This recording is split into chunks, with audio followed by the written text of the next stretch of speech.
Like, I will never understand why, you know, clickbait or using my name as clickbait, you know, violating my privacy, all of those things. And yes, some of those things come with the job, and I accept that, but not disparaging my business. The way that people go out of their way to try to disparage your name or ruin your business, I will never understand it. And it's not cool.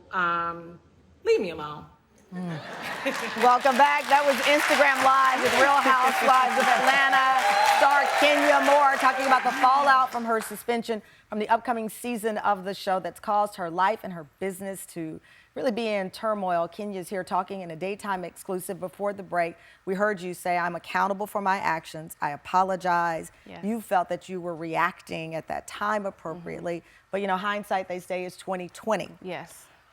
That said, now it's in the chattering class. You have a number of businesses. Yes. And you've been worried about how this is going to impact your business. Well, I've had people go out of their way, predatory bloggers who have stalked me, who have put out rumors, who have created a false narrative on how my businesses are. I built Kenya Moore Hair Care over the last 12 years with my own money, with my own, you know, passion. And it became a very successful brand. I am in over 5,000 doors right now. And I've had people, thank you. I'm my own partner, me, myself, and I. And I have had, from this falling out, people thinking I was engaged in revenge porn, started to complain to some of the retailers. Because I know when we spoke a couple of months ago, there was at least one retailer talking about pulling the product from the shelves. Yes, we And you still were don't know where we stand with them, but this is how good God is. I got 5,000 more doors coming up next year. So, you know, it's just, it is a reality show. And it's interesting how much vitriol that I received from people thinking that I was involved in revenge porn, which I never was. And I was never accused of that from anyone on the show or the network. Are you still in contact with Bravo about Yes. potentially returning actually on camera?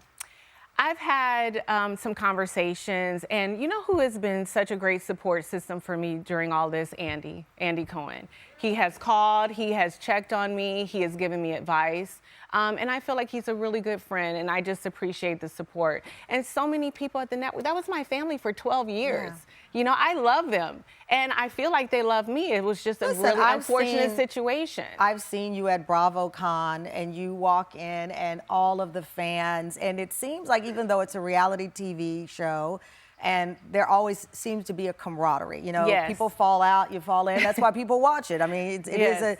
but this seemed just in a different space.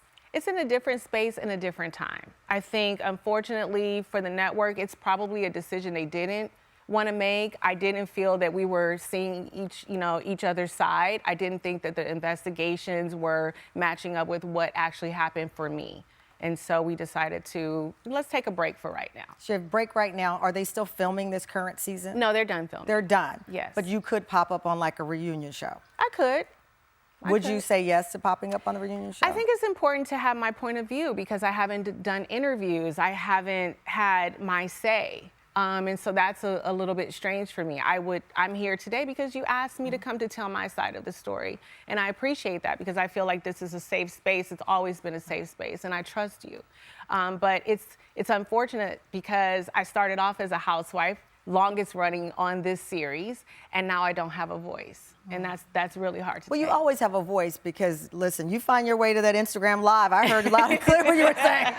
I mean, I'm honored that you're here today because it's a safe space. I remember when you were here the last time, and I asked Kenya, I said, what would you say to someone when they go on a reality show?